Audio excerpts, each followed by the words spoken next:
If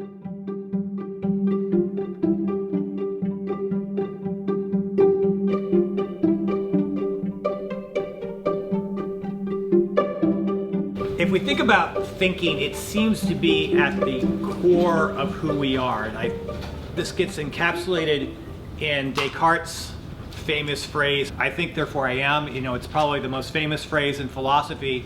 And I think it's famous because it captures this intuitive understanding that somehow or another our thoughts define us. This also, though, raises a big question that a lot of times we don't think about, but I think is very important, which is exactly what is thinking.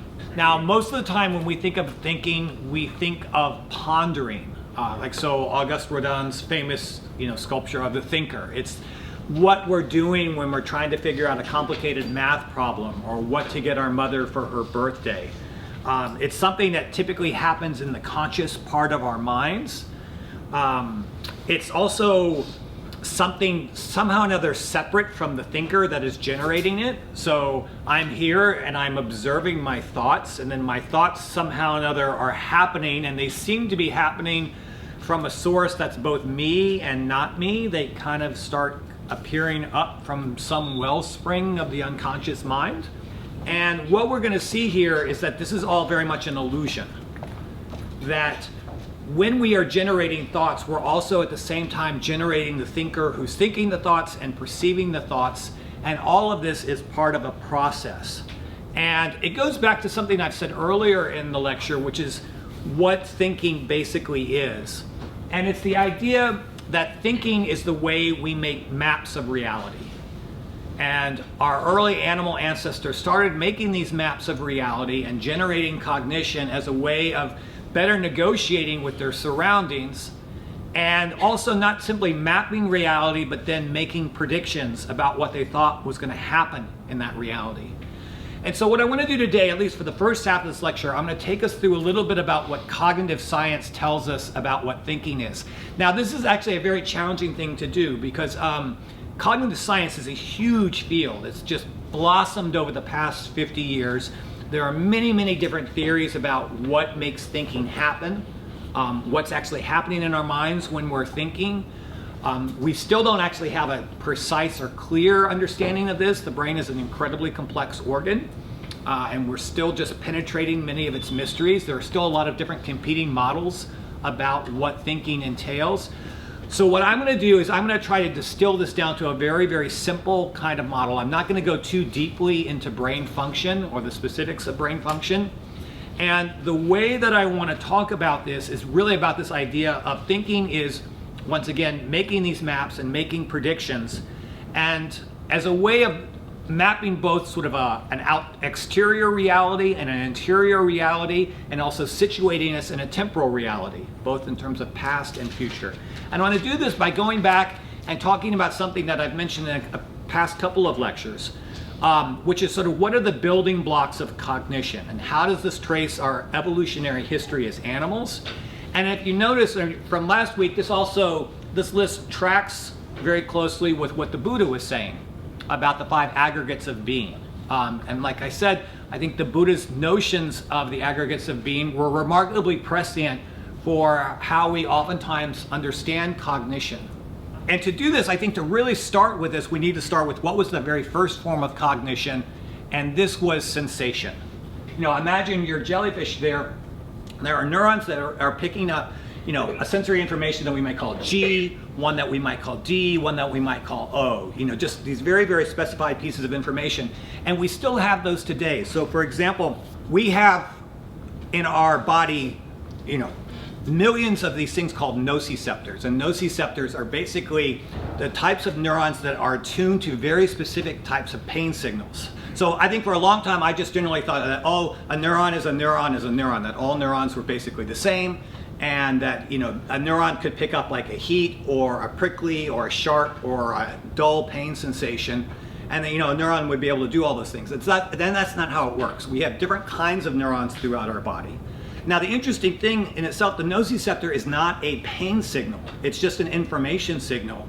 It sends the information up to the brain. The brain then translates that as a pain signal. What we think of as pain in our, our extremities or in our body is actually a reinterpretation of that sensory nervous system by our brain itself. And this kind of dovetails what we were talking about last week with Buddhism, and we were talking about this in my discussion section in particular, about how we go through our lives, interpreting pain as pain, but we can actually detach from it, and we can actually see pain itself as a sensation. Like pain is basically the interpretive lens or veneer that we give to certain kinds of sensations. Same with pleasure.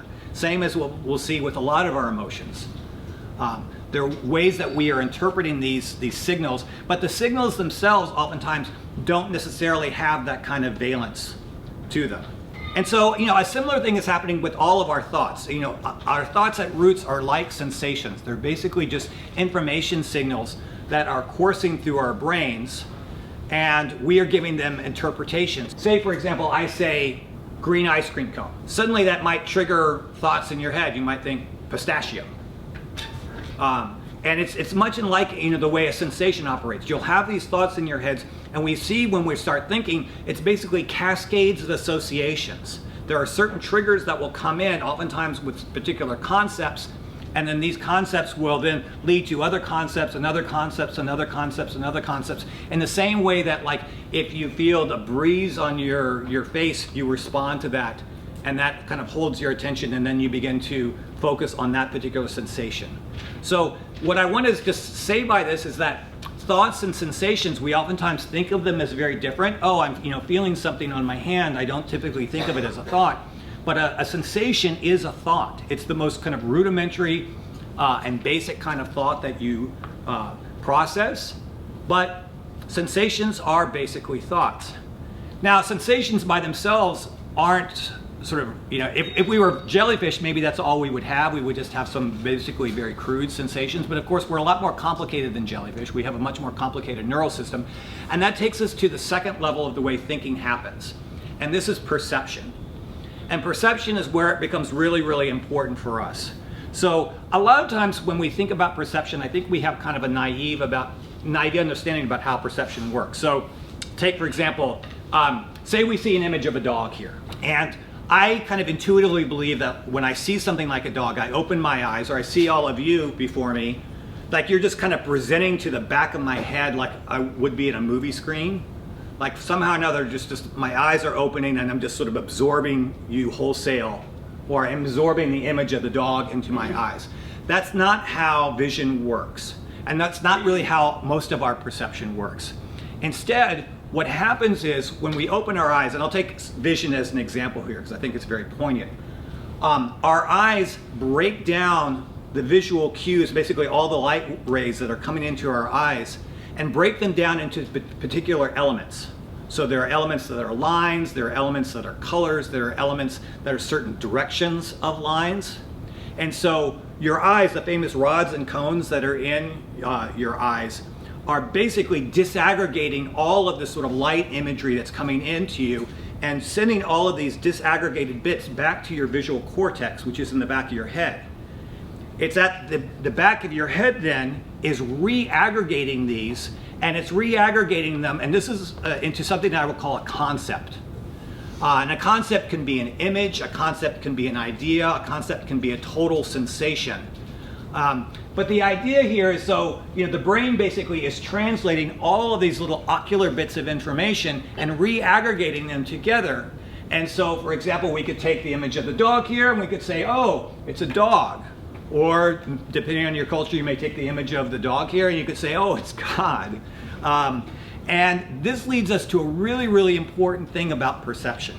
So we oftentimes think that perception is actually an accurate depiction of reality. So our brains are taking in information from the world, they're translating it, they're reconfiguring it, and they're reconfiguring it as an accurate representation.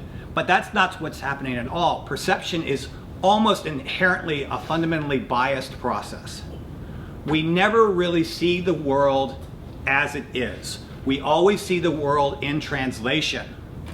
We often don't even see the world in actual time. What you're experiencing right now has a time-second delay. It's a very small millisecond delay from what's really happening. And what your brain is actually doing is hallucinating itself into the future based on what it's predicting from the sensory inputs that are coming into it. And so, like, one of the classic examples of this, is the Saul Steinberg New Yorker cartoon. Particularly those of you guys from New York, you probably are familiar with, the perception that New Yorkers have of the rest of the world, which is, the West starts at 9th Avenue, and that's, there's the Hudson River, there's a little bit of the country, maybe Chicago registers the Pacific Ocean, and then the rest of the world is tiny. And that's generally how we go about understanding. We're always myopic in our perceptions. And that myopia stems from the information that we have at hand, and as we'll see, kind of these habits of minds that we employ, but we never actually see reality as such. Take a Cheerios box. Cheerios box is designed to be something that's memorable, glaring, attention-grabbing. It's got this bright yellow color to it, got these big letters. The funny thing about a Cheerios box, it's actually not yellow.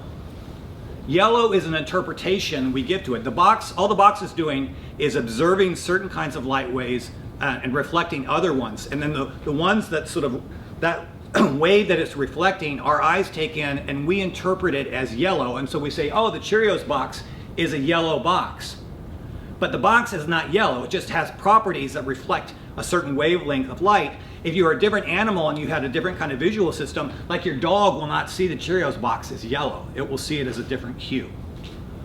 So what we are seeing, this is another way of saying that what we are seeing is actually both our interpretation, and because we are so dependent on this interpretation, we often get things wrong. And another way to think about this is like with optical illusions like this one.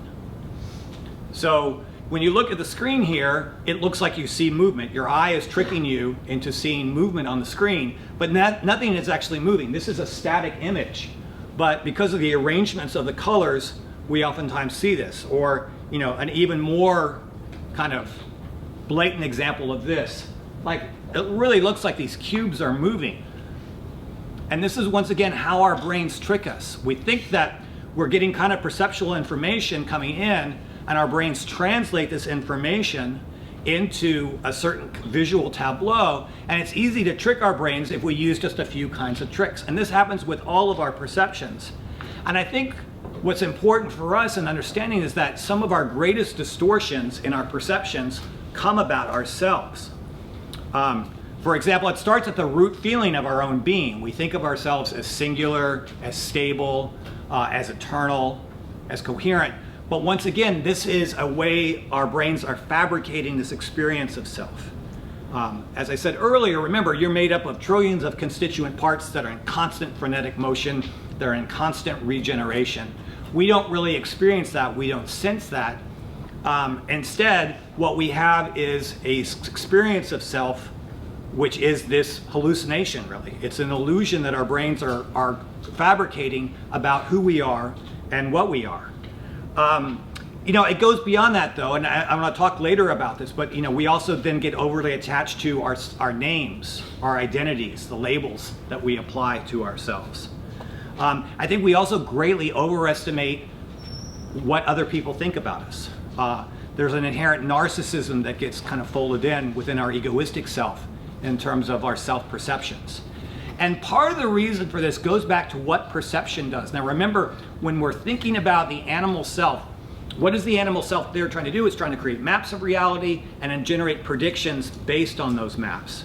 And in order to do that, it wants to find order.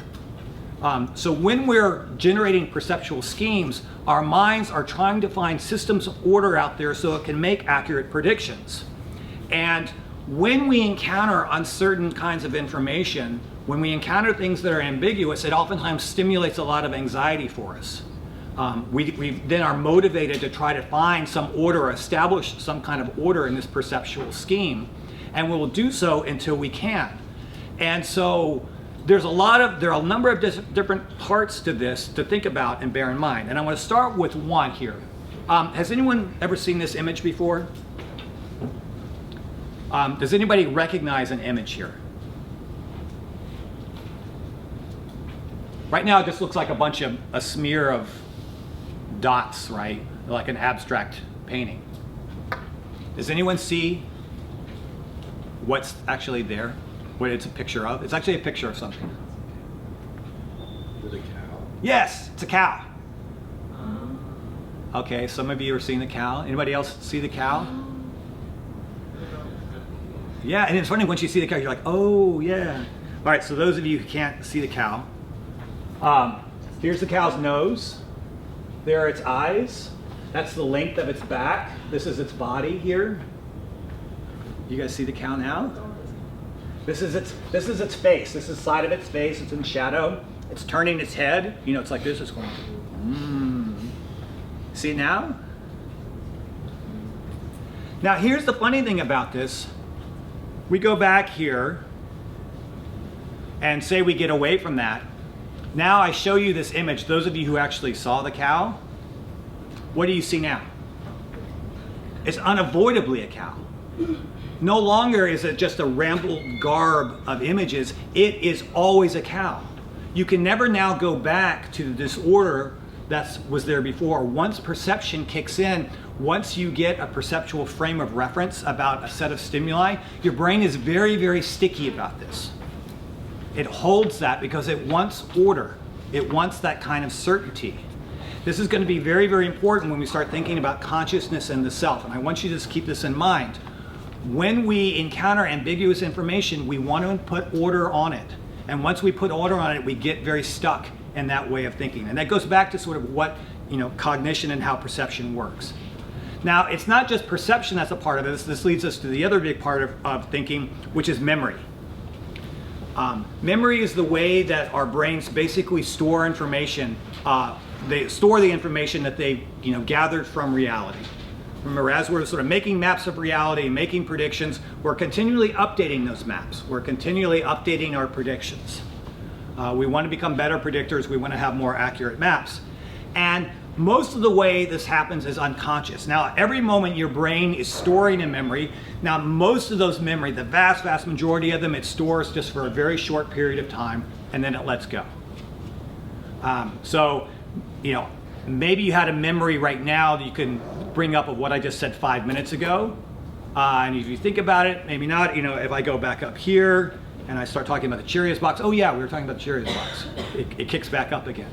And then you can maybe retrieve it. And then, 5 years from now, if you're thinking about this lecture, you're probably not going to be thinking about the Cheerios box, but maybe you will now that I just mentioned that. But that's funny about memory. Memory is a funny thing. It generally works in the short term because that's what it's needed for us.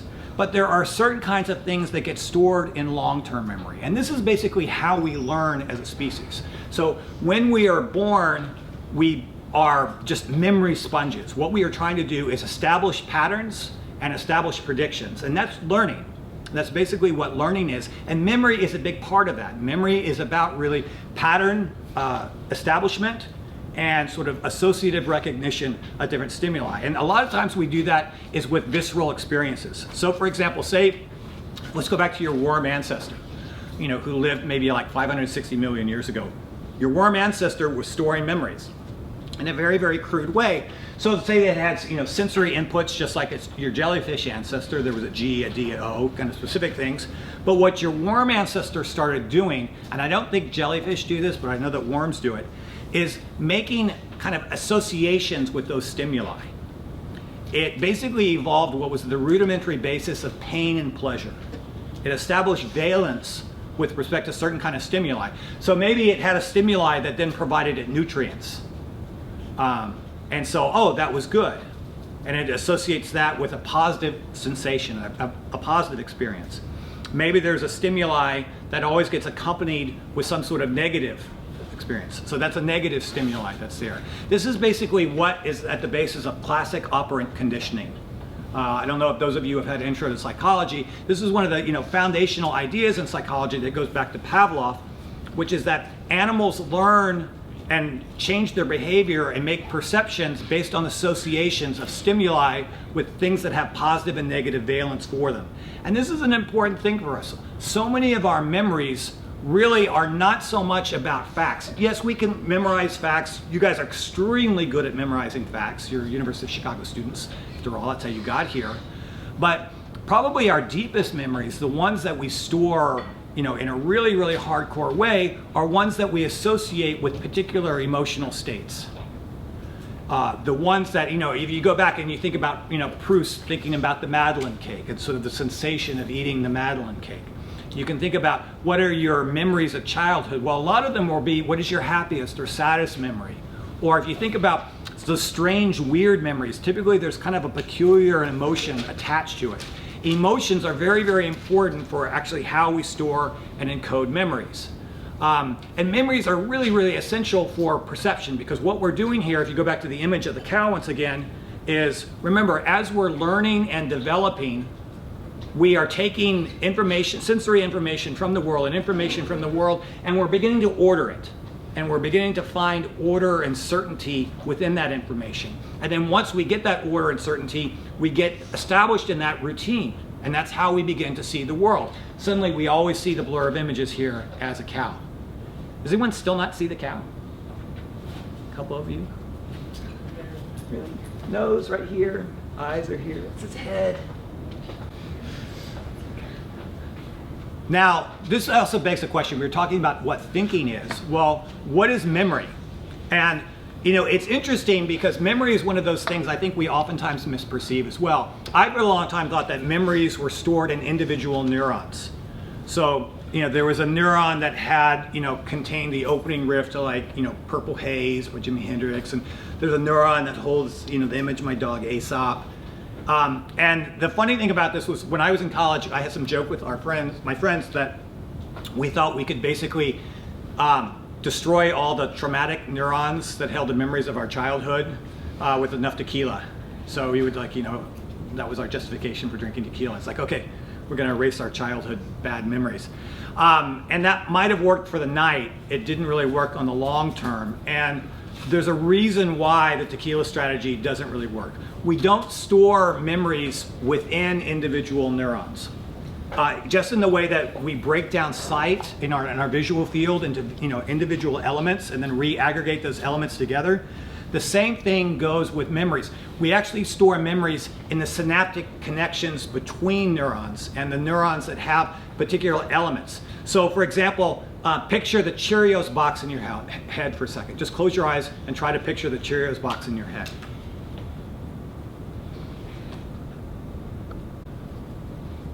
What your brain is actually doing, there's no neuron that's holding the Cheerios box image in your head. It's basically recreating what was happening in your brain when you were actually seeing the Cheerios box. It's recalibrating and basically regenerating those synaptic connections here.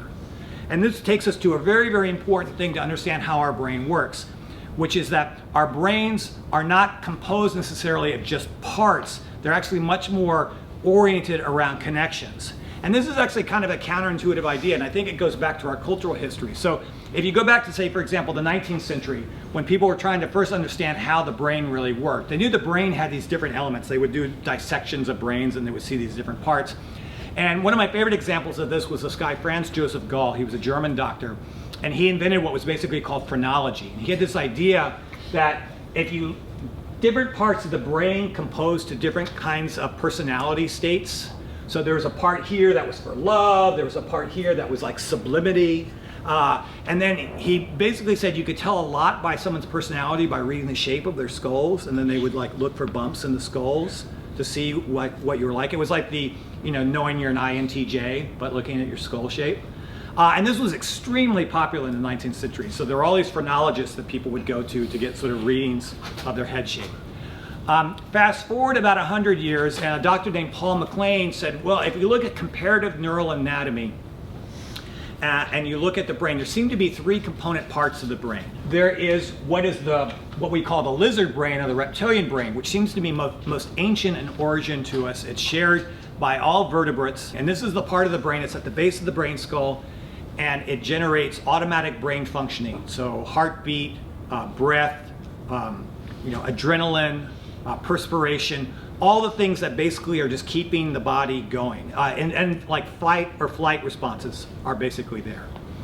Then there's a second part of the brain, which is kind of in the middle of the brain itself, and it's basically called the limbic system, and it's a collection of different brain components. And this is oftentimes called the mammalian brain, and because it relates a lot to our emotional functions. So how we go about experiencing our different emotions, particularly feelings of empathy, nurturance, some aspects of rage, joy, love, sadness. All of this seems to be implicated in different elements within the limbic region. And then, of course, there's what we call the human brain, which is sort of on top of all of this is the vast neocortex. And we oftentimes think of this as the thinking brain. And in humans, this is far, far more bigger. This part of the brain is far more bigger and more developed than in any other comparative mammal or animal, for that sake. And so we oftentimes think, oh, this is where our thinking takes place. It's in the human, the neocortex. It's this big outer shell, the big puffy parts of our brains. That's why we have these big heads, because we're doing all this thinking. And this is kind of right, that these areas do roughly correspond to those different kinds of brain functions, but not entirely. And what we now know is that the brain is not really organized around a lot of its distinctive parts. Instead, it's what we might call kind of a connectome. And imagine the brain basically like a vast metropolis. And it's got sort of its various business districts and residential districts, and it's all connected through certain highways and roadways. And basically, when we are thinking and when we are processing information, it's basically like the traffic on these various roadways. As we are born and as we develop in our first few years of life, we don't have very firm roadways laid down. In fact, what learning is in childhood is about establishing these roadways and getting them, basically establishing these synaptic connections among certain networks in the brain among different kinds of neurons. And this is what learning is about. This is what childhood is about. It's also about pruning away those synaptic connections that don't seem to be utilized very much and reinforcing those. And so we get the establishment, of big superhighways that carry around a lot of our regular habitual brain functioning. It's about establishing these kinds of neural connections. And so going back to the Cheerios box, what's basically happening when you picture a Cheerios box in your head, or you're remembering a Cheerios box, is a reestablishment of this neural network that is getting triggered right now when you actually are putting together in your mind what the Cheerios box looks like. And so this is the other important thing to know. When we're thinking about thinking and how thinking works in our brains, it's really about neural connection. It's about these patterns and patterns and patterns of neural connection. Now this leads us then to what is, I think, most distinct in our species in terms of the way that we go about thinking, and this is about reasoning.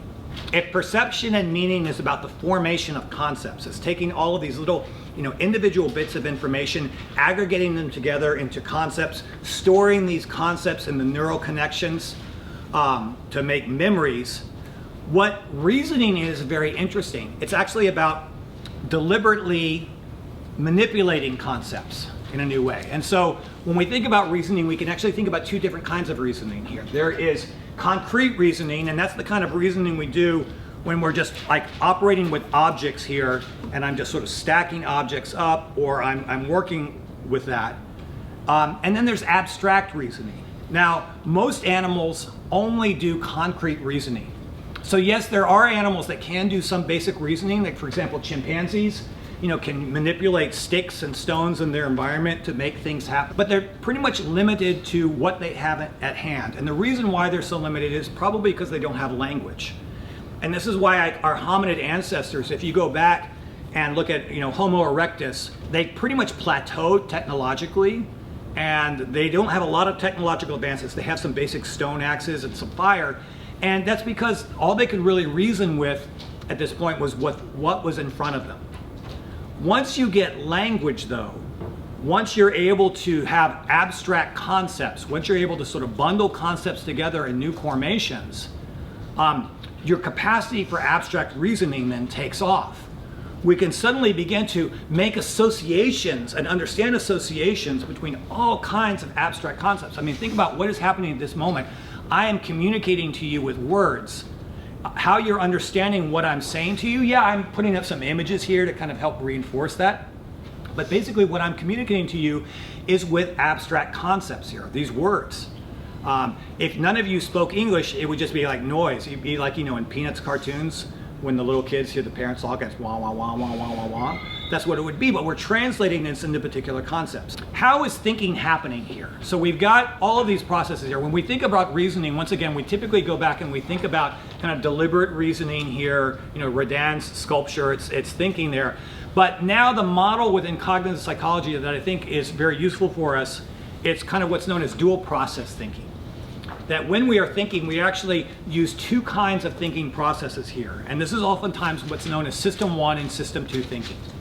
System 1 thinking is what we do most of the time. It's quick, it's habitual, it's reflexive. It's typically what we're doing when we're not thinking at all. It's just how we're reflexively processing information in a very habitualized way.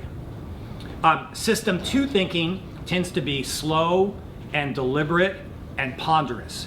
It's what we're doing when we're actually employing a lot more brain effort to try to understand something. And a good way to think about it is just, system 1 thinking is, like when you're catching a ball. You don't really think about catching a ball. You're just like, intuitively putting your hands up and expecting the ball, and then grasping the ball in that way. It's all very, very quick and habitual. System 2 thinking is trying to figure out what to give your mom for her birthday. And you're evaluating all of these different things. And basically, thinking 1 goes back to this kind of neural highway here. It's reliance on sort of the established roadways of neural traffic. And so that's why it's so quick. You're used to thinking about things in certain ways and going through and thinking certain ways. And so this is basically how system 1 thinking happens. As we formulate concepts, both images in our heads and more particularly with words, we have expectations about what those concepts are going to do. So we have, for example, concepts like tree, bird, and flight. And we think of these things as going together. So we think of, okay, trees and birds go together, birds land in trees. And we think about bird and flight as going together, and those things go together. But we don't typically think about tree and flight going together. However, say we, for example, saw a flying tree, that would be a very unusual thing because it violates our normal conceptual apparatus, our habitual ways of thinking about things. And so suddenly our system 2 thinking would kick in. Whoa, what's that flying tree? It would garner our attention. It's something unusual. It's not within our normal predictive scheme about how the world is supposed to operate. And that's what system 2 based thinking basically is when we're encountering novel information, when we're encountering information that we don't necessarily know that much before, like right now, hopefully you're paying attention to me and you're employing system 2 thinking. I'm telling you maybe a lot of new things that you don't know, and you're having to incorporate it right now into your existing mental framework and rebuild on that. So it's this is a long lecture. It takes a lot of information. It's very taxing for us. It's hard. Most of the time, though, we want to do system 1 thinking. We just want to chill out. We don't want to necessarily employ that part of our brain. Sometimes it can be stimulating when we do this. This is why puzzles are fun to solve. But over the long terms, they can be kind of exhausting. If you're just doing puzzles again and again and again, it can be kind of tiresome. But even when we're doing system 2 thinking, it's not like we have an established freedom of thought. We're not just thinking in purely abstract, deductive, logical ways of thinking. And I'll give you an example of this. So you got 2 images here. Which one of these is more dangerous? Why is that more dangerous? Looks like a spider. It looks like a spider. Yeah, this is what's known as heuristics. Basically, when we are using and encountering information, we oftentimes want to use mental shortcuts to make evaluations about things. And so one thing that's known as a representativeness heuristic, and we think that things that look like certain things are dangerous. So we think of spiders as being dangerous, and so we think that anything that resembles a spider, well, this must be dangerous. And you ask a child, they'll all say, oh, that's dangerous. This, looks like a coconut, maybe. Coconuts aren't dangerous. And the irony of this is that most of the time our heuristics take us pretty well, but they can be deceiving. More people die every year from getting hit on the head by falling coconuts than actually die from spider bites. So those of you who thought this is more dangerous, you're actually correct. It's coconut. Anyway, so this goes back to how we use these habitual ways of thinking, and it goes with our self-concepts here.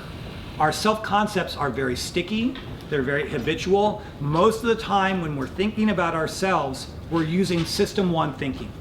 We're just relying on habits of mind.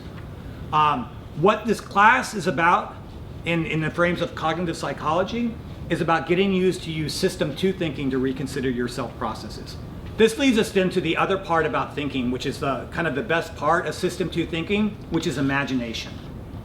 So if we think about reasoning as taking concepts that are there and kind of ordering concepts in ways that are familiar, that we think we might work, imagination is about taking concepts and completely imagining new ways of ordering them. It's imagining a flying tree, when typically, tree and flight are two concepts that we don't put together. It's about rethinking about, oh, maybe we don't have to go with our established routines here. And this is what creativity is all about. Creativity is about this imagination, is about considering the possibilities of new connections amongst concepts. And the important thing for us is we can do this with regards to ourselves. If you think about yourself as a connection of a bunch of concepts all linked together, imagine your self-conception is a bunch of different concepts that are situated together in a kind of a pre-organized way. What imagination is what if you move the little refrigerator magnets that sort of comprise who you are in your mind around. And this gives us then to this question of therapy and CBT. Because one big part, or one common way that people begin to sort of reorganize themselves or understand themselves, is by reorganizing their thought in a deliberate way. Did everybody see the Stuart Smalley video? This is like, I think, one of the best Saturday Night Live skits there ever was. So you guys are all too young to remember this. Stuart Smalley was a recurring character on Saturday Night Live in the 90s. It was Al Franken's character, and Stuart Smalley was this kind of schleppy, sad sack guy who was always like miserable in his own negative self-conceptions and was always trying to bolster himself up with a lot of positive thinking here. And this is actually based in a real field within psychology, which is known as self-efficacy, which is that a lot of the ways that we orient ourselves or limit ourselves in the world is based on bad habits of thought. And the person who really, I think, crystallized this with this guy named Aaron Beck. He was a psychologist, and he came up with, basically, he was the founder of cognitive behavioral therapy. And some of you may have actually experienced CBT, particularly if you tend to have like obsessive thought patterns. A lot of people who have sort of obsessive disorders can use CBT to get them out of their obsessive thinking. A lot of ways this happens is with cycles of negativity. I would try to do that, or I would try to accomplish this goal, but it's not going to work out. Who am I fooling? I'm not, I'm not good enough. It's not going to work out. And so we talk ourselves into these self-defeating cycles of thinking. And what CBT does is actually try to get us out of those cycles of negative thoughts. Or, so for example, when my son was little, he had some obsessive thoughts about chickens. And so he would go to sleep at night, and he was trying to see his life, and then he would like start screaming, and we'd run in, and he was like, I see chickens! And so we did some CBT with him to kind of help him stop thinking involuntarily about chickens all the time, because they were kind of terrifying him. And interestingly, if you go to the self-help section of the bookstore, this is a good chunk of what self-help books are trying to get you to do. They're really about working around these ideas of sort of negative thought patterns and how you get out of these negative thought habits. And that seems to work pretty well only in the short term. And the reason why is we might ask ourselves, well, how much can actual reorienting our positive thinking do for us in the long haul? And the problem is, it goes back to this idea of habits. Remember, a lot of your thinking is like mental habits, just mental habits and mental habits. And like with many habits, habits are very, very difficult things to change. They're very difficult things to break for us. And maybe if you work with a therapist, it's like working out at the gym. If you have a personal trainer, they can help you get better habits. They can help you catch those habits of mind. But if you read like a self-help book, or you just try to do it on your own, it's going to be that much more difficult. It's going to be like trying to work out on your own, particularly if you don't have a lot of assistance there. And because the habits are so deeply, deeply ingrained in our minds, they're oftentimes very difficult to change. And then this leads us to the big kahuna of thinking, which this week's readings were about. And this, of course, is consciousness.